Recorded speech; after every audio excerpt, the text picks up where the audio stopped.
Chat, put a 1 in the chat if you agree. Women are now raising the men that they hate dating in the modern dating market. That's what it is. These modern day feminists are raising the men that they hate dating. And then they wonder why the dating pool is so bad. They're like, well, I can't stand this. This whole raising feminist boys thing is going viral right now, so I wanted to cover it. My 12-year-old son is constantly trying to poke holes in my theory that everybody should be a feminist. And he came in today, he said, Mom, will you believe me that men don't have it easier than women because they get drafted into the army? And I said, well, that's a really good point, buddy. What do you think about the fact that men are the ones that are starting the wars that are drafting other men? And he said, yeah, I know, but that to me, that's like a logical fallacy. That's not that's not actually a solid argument. And I actually watched this video first before I reacted to it because I wanted to kind of dissect it a little bit. But I asked ChatGPT, in proportion to the men that have led versus the women that have led, who's actually started more wars? So some historical research suggests that female rulers proportionally were at least as likely, and in some studies more likely, to engage in wars than male rulers. It doesn't mean women are more warlike. It usually reflects political incentives and historical context. A widely cited study of European monarchs from 1480 to 1913 found that the states ruled by queens were more likely to participate in war than those ruled by kings. Queens were sometimes targeted by neighbors who perceived weakness, or they used war strategically to strengthen legitimacy. So that's kind of a lie. So lie detector test determined that's kind of just like a BS argument, a red herring. Well, I said, if women were in charge, there wouldn't be wars. And he said, well, yes, there would, because I know a lot of girls and they fight just like boys do. They all have fights. And I was like, sure, men and women both have disagreements, but it's far more likely that women's disagreements will be resolved by talking it out. Women never do that. There's a book that Marquette Devon talks about where young boys are left to unstructured play. They build hierarchies and they find out who's the leader. Then they resolve that conflict and continue the game when they're left to unstructured play. When girls are left to unstructured play, they stop playing completely because they're egalitarian. Everyone's equal. They don't build hierarchies. They don't see certain people being better or being higher up on the food chain, so nothing can get resolved. They actually don't resolve it. They don't talk about it. And this is why I do chat. Put a 1 in the chat if you've seen this. Like in high school, when girls had like a best friend. Well, Catherine's my best friend this week. Well, next week, Callie's my best friend. But us as guys, we've had the same friend since we were like 13. I've had the same friend since I was like 12. It's just how it is. Us as guys were a lot different. Women don't do this stuff. All these women pretty much have different friends that they don't even buck with anymore. It's crazy. While men's disagreements get resolved with violence. And he just walked away. So, keep doing the work, everyone. He just walked away because he's like, wow, my mom's so stupid. How often has there been a draft is one of the comments. And then she commented, something I'll bring up to him. I think it's time to limit the phone time or censor what he's watching. Oh my God. Oh my God. Yeah, he's being red pilled and it's a problem. Like all these comments, there's no way for these young men to avoid red pill content. We need to have these conversations early and often. Do you know who Margaret Thatcher is? She didn't acknowledge this one. He made a sound argument and then you responded back with a logical fallacy. Take that phone and check that algorithm. But dude, this is the thing. Somebody said, you're hindering your own argument by acting like men and women are inherently different and a matriarchy would fix everything. He's right. Women start wars too. The actual goal of your feminism should be breaking down gender roles and pursuing equality regardless of gender. And she responded back, you're totally right. And I had a follow-up conversation with him to fix what I told him. Unfortunately, the men have a point. What does equality look like? They want it to mean fist fighting for some reason. We want it to mean no longer being held back by a lack of opportunity. Here's the thing. You have all the opportunities in the world now. Put a 1 in the chat if you agree. Women have all the opportunities in the world now. You can get a job. You can work under the fluorescent light bulbs. Rachel Wilson has talked about this. Women have had free reign to pick their professions for at least 100 years. They still pick the same professions. They still pick the same stuff. And the problem is you guys haven't picked scanning this QR code and downloading free cash. You can click the link in the description. You can get $10 right now to play some freaking mobile games. You're going to be on your phone anyways. You might as well scan the QR code, or if you're on your phone right now, click the link in the description, sign up. All you got to do, you can pick how much you want to make every day or every week. A lot of people are making 20, 25, 30 bucks a month. I have another guy that's in the Discord that's made $2,000. He's completed 600 something offers on his downtime at work. I know some of you guys work security. I know some of you guys are truck drivers. I know some of you guys have some downtime. You can be on your phone at work. If you're not watching the Levi Nichs show, you might as well be playing mobile games and get paid. If you sign up right now, though, you get $10 on me. Don't ever say I've never done anything for you guys, dude. One of you guys commented the other day that I've done nothing for you. Speaking of, let's get off into the comments really quick. We're going to start making this a pivotal part of the show, an integral part of the show. This is from yesterday's video talking about basically like spring break. Okay. If a pregnant woman is unalived, it's double homicide. But if a woman kills, oh my God, women math. Good Lord. A bit of an unconventional method, but my secret to avoiding STDs is not sleeping around. Spring break. Spring breakout. This is the group who says, I'm an adult. I can take care of my body. So true, though. You know, they used to have a solution for things like STDs, monogamous relationships, real virtue, real loyalty, real commitment. All it takes is finding one good person and being a good person yourself, and then you got nothing to worry about. Big facts, Chip. As a man over 40 and old school, if you sleep with someone under 40, you're sleeping with potentially hundreds of bodies. This is true. Cold sore is actual herpes. Low body count is the new flex. We always revert back to God's design. This is so true. Abstinence work is great. I never thought would have so many health and financial benefits. STD glow in the dark would be hilarious. Yes, it would. Friendly reminder, the 10 Commandments are commands not to restrict your free will, but to keep you healthy and happy. I can't believe these people, as disgusting and embarrassing as these problems are, they can't resist putting the story on social media instead of going to see a doctor. Somebody said this is the real 28 days later. Coachella is a super spreader event. Just another great reason to stay single. I saw an update from the woman that bothered dude in their car. He left her. My body, my choice until the government says take a shot or we'll ruin your life, Your Highness. Houston, we have a problem. Fishy feet is a thing. This happened to my sister. She came over a few times. We were all like, what the F is that smell? Side-eyeing her like, girl. Turns out it was her boots she ordered from Shein. Fake leather, super cute, but not worth the stank. Garbage they went. This is so nasty, but serves them right, every single one of them irresponsible dorks. Went clout chasing and came back with something viral. Oh yeah, that was the opening. I try to have some jokes for you guys. Loki, you want a treat? You want a treat? Free? Sit. Free. Dude, I'm telling y'all, these sweet potatoes smell so good. They smell so good. So good, dude. Alright, here we go. Let's get back into this TikTok craziness. Okay, so this mom that we just watched, right? My 12-year-old son is She's responded. She's got another video. I made a mistake yesterday. I broke one of my first rules of progressing the feminist cause.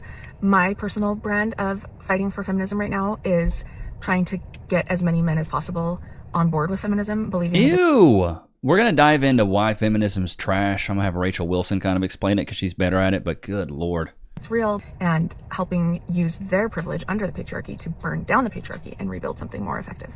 I saw time and time again in my comment section the results of failing to follow this rule. What is the rule that I broke? I forgot to begin with the most important thing, which is that feminism does not equal hating men. I don't hate men. I love men. I love men. You love them so much you're a single mom. Single mom. Some of the comments are like, that's why I'm a misandrist. And this is why I'm a misandrist. Like, we have so much open misandry now. I would never admit to being a misogynist ever. I need them. I am desperate for their help in this particular moment. And I'm just actively seeking the help of strong, capable, talented men to join me in my cause. So no, feminism... to join you in your cause? Nah, no. Because the thing is, feminism's trying to nerf men. You're trying to nerf men. Why would we want to help you nerf us? This is what I'll never understand, is women want to exude femininity. Wouldn't feminists, you think, in theory, because of just the name, they would exude femininity? Wouldn't feminism mean that you're like the most feminine version of yourself? But isn't it funny how feminists are more masculine than feminine? But I don't know. I think it's all a psyop. Chat, put a one in the chat if you agree. I think we're seeing a massive psyop right now. Maybe the CIA is doing something when they put stuff in the water. I don't know what's going on, but it seems like ever since Woodstock happened and the government and the CIA saw a bunch of like testosterone-driven men, over 200,000 men, go to a concert, and there was rock and roll, and the music was like rage-filled, and it was awesome, like Limp Bizkit and all that stuff. Like that was the mainstream, and now maybe like 10, 15 years later, because I think Limp Bizkit did a Woodstock in the 90s. I could be wrong. Don't quote me on the dates here, but the principle stands though. So we had like Woodstock, right? And then what happened after that? After like hard rock bands and stuff like that, it was boy bands, NSYNC, Backstreet Boys, One Direction, like really feminine looking men. It wasn't like Fred Durst and Limp Bizkit or Slipknot. It wasn't like this hard rock stuff. It got completely nerfed and emasculated. And what got promoted was feminine men, which was these, boy bands. And then what happened after that? Well, rap used to be hard. You got to think with like Biggie, Tupac, these guys, they died in their 20s. And their music was about the struggle, being hard. And now it was more gangster rap, I guess you could say. But then like what happened later? It was like Chingy and Chameleonaire and, Soulja Boy. It's just like kind of teenager, teeny boppy hip hop. It wasn't anything crazy. Now it's getting more back into the gang violence and things like that, like trapping and gangster rap. Just because I see some of it on TikTok. But now it's like, even look at Harry Styles. He's a male artist, but he wears dresses. It's so feminized that all of society, it seems like right now, they're just trying to nerf men and say, oh, it's toxic masculinity. But nobody talks about toxic femininity. Like when men get accused of doing something falsely and go to court and then get convicted of something they never did and it ruins their lives and reputations. Nobody talks about that. That's why I'm here to talk about it. That's a huge problem. So I don't think men are ever going to be standing up and shouting from the rooftops that they want to support feminism when feminism is literally trying to destroy what masculine men want in this world, which is hardworking masculine men. We don't want to be feminized. Y'all can have that. Does not mean hating men. The problem with allowing that misconception to run rampant is that it immediately shuts down the conversation. If my goal is to get strong, thoughtful, creative men to join my cause in breaking the patriarchy down, which it's already a broken system. It's broken. It's so broken that you get to, complain in your car, you get to get adult braces, it looks like you have a job. If it's so broken, move to another country. Move to a matriarchy. Here's my whole thing. If it's so bad, move. But in like burning it down and rebuilding something better, then I cannot start that conversation with them assuming that I hate them. It simply will not work. And they can't. But okay, well, if you don't hate them, why are you saying you need to burn it down and build something better? What has been, let me just ask ChatGPT, what has been historically more successful? A matriarchy or a patriarchy? I think we already know the answer to this. I would say a patriarchy, since patriarchal societies have been more common, larger in scale, and more durable in terms of recorded state building, but that does not automatically mean patriarchy. Oh, ChatGPT, don't be doing me like that. If by successful you mean building large empires, controlling territory, lasting for centuries, and dominating historical records, then yeah, patriarchies are good. Roman Empire, Imperial China, Chinese dynasties, many European kingdoms, and numerous Middle Eastern empires. But if successful means lower violence, stronger kinship bonds, child welfare, social cohesion, community resilience, then some matriarchal I can't even say that word. What is this? The Mosuo, the Menengakapu, the Hadutushi, blah, blah, baby. Ain't nobody know about these. Because the thing is, and I have a clip from Rachel Wilson. She talks about this. The thing is y'all want all this stuff. These ladies want this stuff, but who's going to defend it? Who's going to enforce it? That's what I thought. Y'all ain't going to do it? Get a bunch of teenage boys to come up and just overthrow y'all's whole government. Opt into feminism, not in a healthy way, if they think that it means they have to hate themselves and their sex as well. Nobody can shame themselves into change. The only way that we can affect change is showing them that they're loved and showing them that there's another way of behaving. So yesterday, I turned around and I tried to have a conversation with my 12-year-old son about a feminist idea, and I broke my second rule in the same breath. I accidentally equated the patriarchy with men. And that's the number 2 most harmful thing about this conversation that I've been trying to have, is when you mistake the patriarchy for men, then men feel attacked. And when you're under attack, you can't be at your most effective thinking, your highest plane of intellectualism. So I broke the 2 rules, but I did go and fix it. So I'm going to upload that video pretty soon, as I have time to edit it. And hopefully it will inspire you to keep trying, because even though I'm not a perfect feminist, I'm not going to ever give up on my efforts to create a better, more equal world for myself. Good Lord, there's no such thing as a perfect feminist. It's all a flawed feminist. It was rough, but I got through it. Wrong one. And what I found was, holy moly, most of these women, almost all, but certainly most. The name of this clip is Rachel Wilson talks about the occult roots of feminist ideology. were into spiritualism, which was like a big 1800s movement of like trying to do seances and contact the dead and things like that.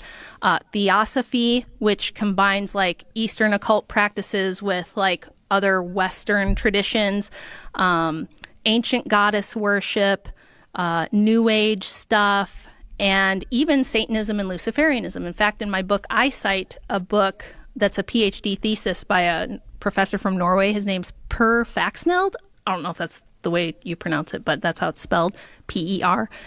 It's called Satanic Feminism, his book. And now he himself is a Satanist. He's a Luciferian himself. So he sees it as a good thing that the women of the 19th century openly declared Lucifer as their liberator and the mascot of their movement.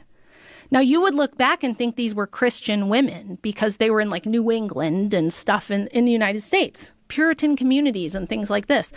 But they weren't. In fact, Elizabeth Cady Stanton and a bunch of her friends wrote something called the Woman's Bible in 1895, where they rewrote the Bible from a feminist perspective. Unreal. And took out the things that they thought were oppressive and patriarchal. And in the intro, Stanton herself says, I think her husband was a preacher maybe, or really involved with the church at the time.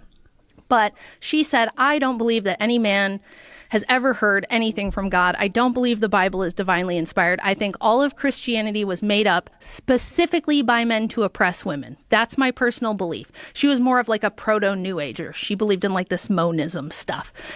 And she said, if I... Monism. I'll make you moan. Not Rachel, but in general. Monism? Yeah, monism is like the kind of a lot of the New Age, or even some of the DMT bros will kind of come to this conclusion that there's like a one that we have to return to. Like we're all one. And oh yeah, we're all connected. I felt that way when I did shrooms.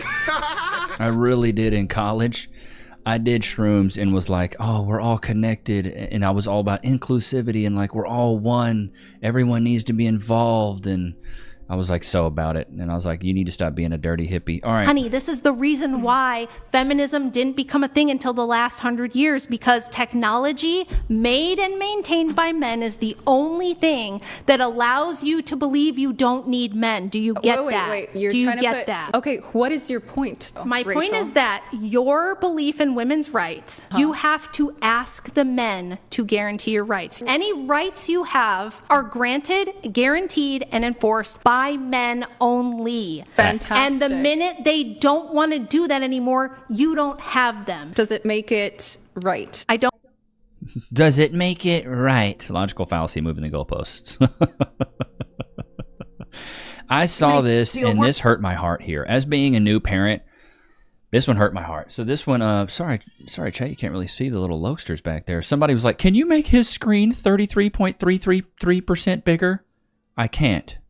Liberal moms parent differently. Word, you're going to go learn everything you can about it, and then we're going to come back here and talk about it. Ready? Oh, here we go. I'm going to give you a word. You're going to go learn everything you can about it, and then we're going to come back here and talk about it. Ready? Yeah. The word is misogyny. Shocker. Go. Okay, what does misogyny mean? Misogyny is prejudice Prejudice against women or the hatred towards women. against a woman. So basically the dislike of women. Can you give me an example? Sure. So an example would be attempts to control a woman's behavior. So you could use threats to make a woman do something for you. Another example is ignoring or silencing women. So let's say you're in a classroom and you're writing an opinion essay. So everybody gets done with their essay and it's the girl's turn to speak. So the girl walks up and she reads her opinion essay and everybody's like, your opinion sucks. Or also somebody might interrupt her. What's wrong with that? Some people's opinions do suck, dude. I feel bad for the kid because, like, I don't know. I just feel like if you lead boys down this route, they're just gonna be feminine. Say, this opinion sucks. It doesn't make sense to any of us. But a popular boy walks up and he does the same, and everybody's like, oh yes, I love it. You mean the same opinion? Same opinion and everything. But everybody's like, oh, I love it so much. That is a classic example of it. Classic. Any last words? Don't be misogynistic. I'm gonna give you. I mean, I don't know, man. I really hope she ain't raising these boys to be fruity. A big part of healthy masculinity should be service. Like, for instance, when we had groceries at the front door, I expected our boys to carry the groceries for me to the kitchen. Yeah. And Hey, I did that. One trip or die trying, bro. kept saying, thank you, gentlemen, because they should know that part of being a man is serving those around you, and specifically serving the women around you. You can see the fruit of how you've modeled what it looks like to be a loving, manly husband, and the way that our kids talk to me. If I'm like sad, they're like, it's gonna be okay, Wait, mommy. I love that. Why do I love that our kids say that to you? I'm so grateful that they have you as an example to look to, because you are an amazing example of what it means to be manly nowadays. See, I love it. And I think a lot of these people are in the South. Bro, I think a lot of them are in the South. I don't think a lot of these, I think a lot of these traditional values just disappear as you get further north. It's really sad. New horrific study just dropped about Gen Z men. Happy Women's History Month. Basically, they're twice as likely as Boomer and Gen X and Millennial men to think that women need to obey their husbands, and all sorts of like misogynistic things about women not being their equals. As a millennial and as a mom of a boy, this makes me really worried, because I kind of thought before this, well, the boys are learning from their fathers. Like, for example, my husband is a very hands-on dad, and I hate to even use that word, because like, what does that mean? Like, do you call someone a hands-on mom? We are equal partners at home. Like, he does the laundry, he does the dishes. I've shared videos on here. He does a lot of the labor around the house. He does the restocks for stuff. Like, we equally share in mental load tasks. My son, part of the reason I think he loves me so much is because he sees how my husband treats me like a queen. So now I worry, like, where is that disconnect? If millennial dads are more present and more around, same with Gen X dads, why are their children, I guess Gen Z aren't children of millennial, but you know what I mean? Why are the next generation of boys having less respect for women? It's just social media, content online, right? The red pill content. And as women rightfully raise their standards, rather than the culture being about men becoming better and rising to where women are, it's about like the male loneliness epidemic. Men are falling behind. It's like, just reframe it as what men should do better, and we need to treat boys like girls and raise the bar for them. But that's like, that's too advanced. My son is only 4, and I just think about like, okay, first we're going to identify emotions. We're not going to minimize things or tell him to just tough it out or walk it out. Like, if he cries, it's okay. We talk about these things. The second thing is we're going to celebrate joy. I feel like a lot of boys are taught that the things that women celebrate, like half birthdays, dogs' birthdays, just whatever brings us joy, we celebrate. And a lot of men make fun of that joy, mostly because they have never been able to cultivate it as a child themselves, because they were told it was stupid, and or women in their lives took care of that emotional labor and that community building for them. So what I try to do with my son is I try to instill that in him as I would a little girl. So for example, he has his own Christmas tree, and we get ornaments for it every year. We write him a birthday card for his birthday every year that we've saved, and we seal till he's 18. We try to do things that make his life feel special, so that he can, as he grows, enjoy boyhood the way that little girls do. One thing I try to do is raise my son as if he's a daughter. And I think, God, it's so bad to me. Because would you raise a daughter to be like a boy? I just think you need to raise intelligent children. Kids that are, in tune with their emotions, and they can analyze things, and they can break down scenarios, and they have, deductive reasoning, and they can detect threats. Like this whole raise them like a boy, raise them like a girl, like teaching a boy emotional intelligence. Like, you're just going to teach this young boy how to manipulate. And at least for me, I was really in tune with my emotional intelligence, because I was raised by a single mom, and I learned how to manipulate my mom, who was, 28 years older than me. You darn bet I can manipulate girls in my grade. Like, my first real girlfriend, I guess you could say, like in high school, was older than me. I was a sophomore and she was a senior. In high school, that's not really the case. Younger guys don't date older girls. That's not really a thing. It's usually the other way around. Older guys date younger girls. I was a sophomore, she was a senior, and that's just what it was. I remember my freshman year, dude. My freshman year, I really wanted to go to prom. And there was this girl that, she was in band, I was in band, and she was the drum major or whatever. And she was one of the director's daughters. And I just go up to her one day, I'm like, oh, hey, you going to prom this year? She's like, well, I don't have a date. I was like, take me. I'm 14. Take me. She's like, wait, are you serious? I'm like, you're taking me to prom. She's like, okay. And she took me to prom. and you know what I did? I got to prom and just grinded on a bunch of other girls. I think I did one dance with her. It was it was savagery. But even at my young age, I realized that women wanted to be told what to do. Like they loved that assertiveness. Hey, go do this. Hey, you're taking me.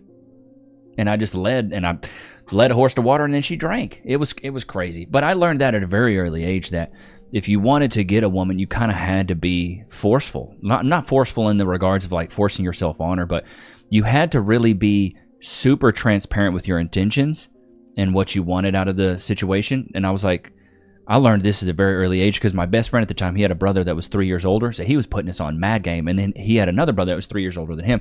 So when I was in 8th grade, I had a dude who was like a freshman in college putting me on game. Like, hey, this is how you do it. This is what you do. This is what you say. This is what works. And so I was just soaking all this up from the ages of like 12 to 14. So by the time I got to high school, I was on like a 18, 19-year-old's level of the game. I knew what to expect. I knew what they were going to do. I knew what they were going to say.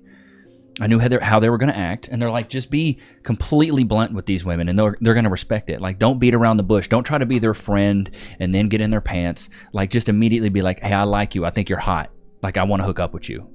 Like, just be blunt with it. And if they're like, ooh, no, then he's like, cool, dude, on to the next. This way you're not wasting emotional time and effort trying to build a bond with a girl and try to do the bait and switch. The bait and switch is a sales tactic that a lot of guys try to do, from going to the friend zone to getting in their pants. It never works. It's like a pregnant woman on welfare. It never works. The bait and switch the bait and switch technique is basically where you would cold call someone and you would act like a customer. Hey, is this so-and-so at so-and-so? Yeah, I was wondering if you guys sold this. I was wondering if you guys did this. Like, you're asking questions that a customer would typically ask, and then out of nowhere you're like, hey, are you trying to get more leads? Like, then you try to switch them and sell something to them. It's the same thing with being in the friend zone and then trying to get in their pants. Some guys think that they can build this emotional bond with women that one day they'll be able to just, she's going to let me hit. No, dude. It's like an immediate attraction. These women know almost instantly. And we have women that watch. Put a 1 in the chat if you agree. Women know pretty much instantly if they're going to buck you or not. In the first 5 minutes of knowing you or even seeing you, you'll know. Like when I was younger, dude, especially in college, I could just tell by the look a woman was giving me if she was interested or not.